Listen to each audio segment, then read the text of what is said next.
Okay, this is Modern World History 2.3. We're going to explain the competition between European kingdoms for space and resources, including the 100 Years' War between France and England, the rise of the Holy Roman Empire in Central Europe, and the reasons or the response to Islam on the Iberian Peninsula.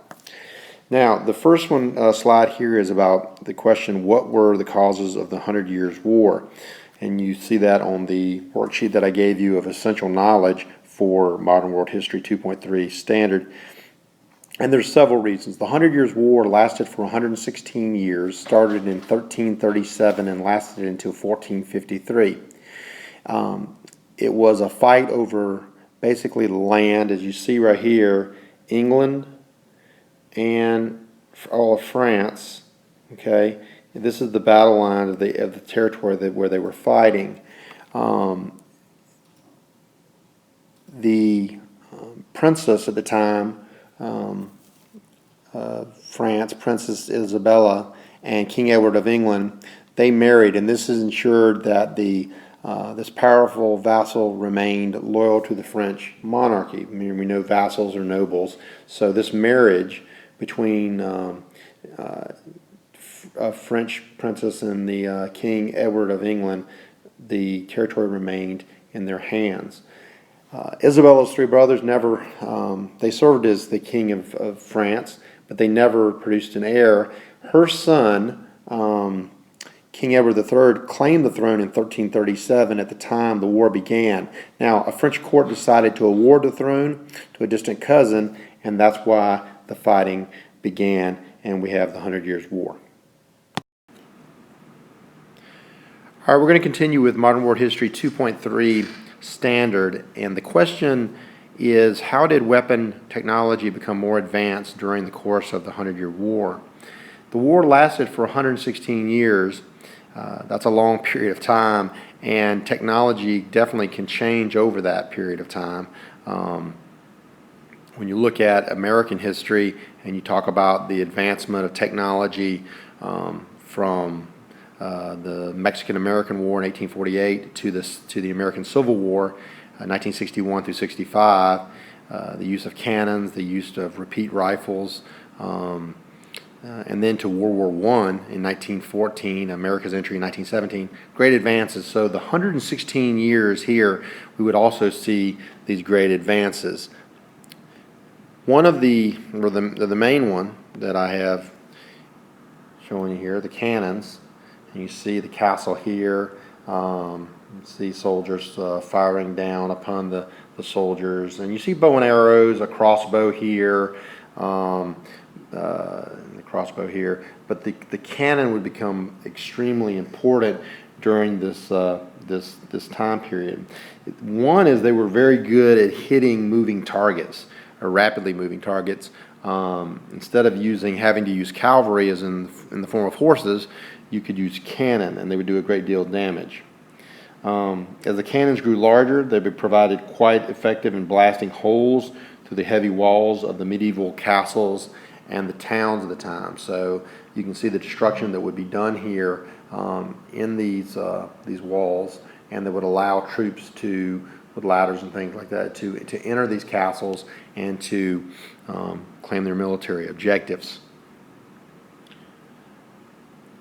Also, the first use of such artillery against the French was in 1415 and gave the English an important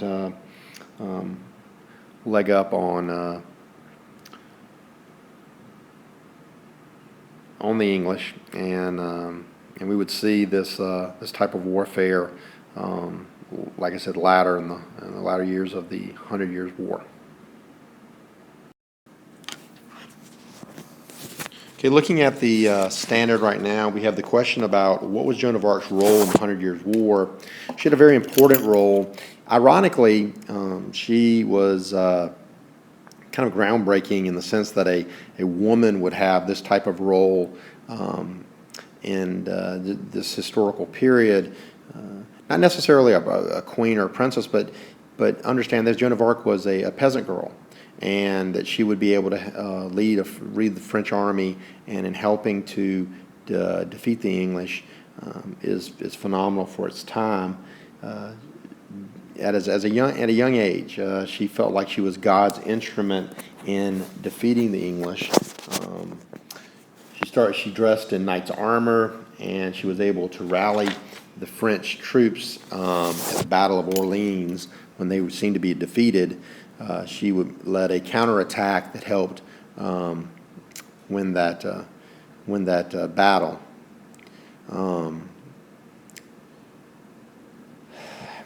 That time was 1429, and it was a time when England looked close to conquering France. Shortly after that, things would kind of go bad for Joan of Arc. She had the misfortune of falling into the English hands. The English would try her for witchcraft and would finally burn her at the stake in 1431. In the final battles of the 100 Years' War, the French forces used large cannons. As we mentioned in the early question, they demolished walls that once were very secure castles that the English had and their allies. The truce ended the struggle in 1453 and left the French monarchy in firm control. But Joan of Arc has to be given a great deal of credit in helping the French defeat the English and establishing the country that we know today. Okay, the final question that we have in the Modern World History 2.3 is, what was the Holy Roman Empire and how did it influence Central Europe?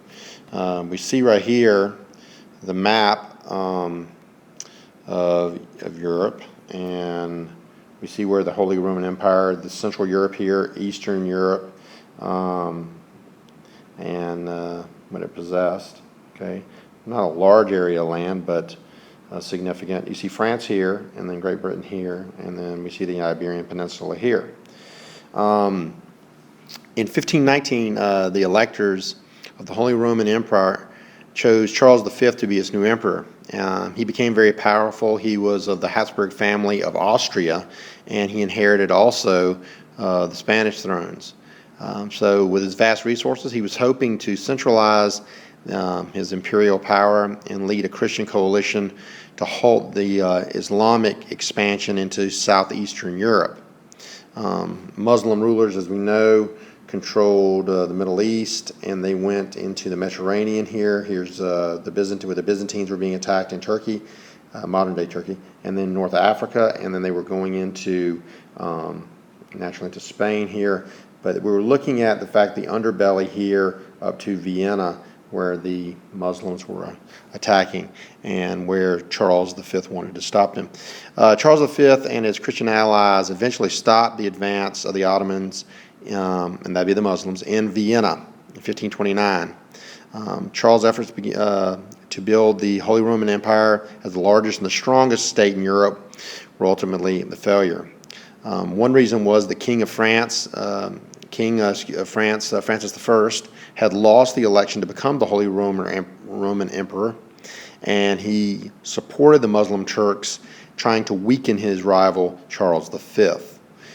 In addition to the princes of the Holy Roman Empire, made member states were able to use Martin Luther's religious reformation to frustrate Charles's effort to reduce their power.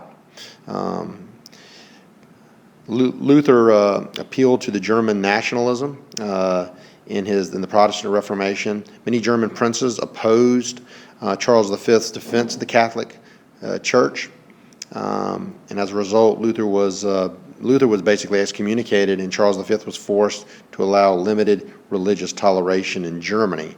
So he was not able to stop right in here, the Germany, which would be the German Federation, but he was not able to stop Protestantism from flourishing there, and so basically at the end he had to go along with what the Pope agreed and just allowing for the toleration of different, for Roman Catholicism and for Protestantism.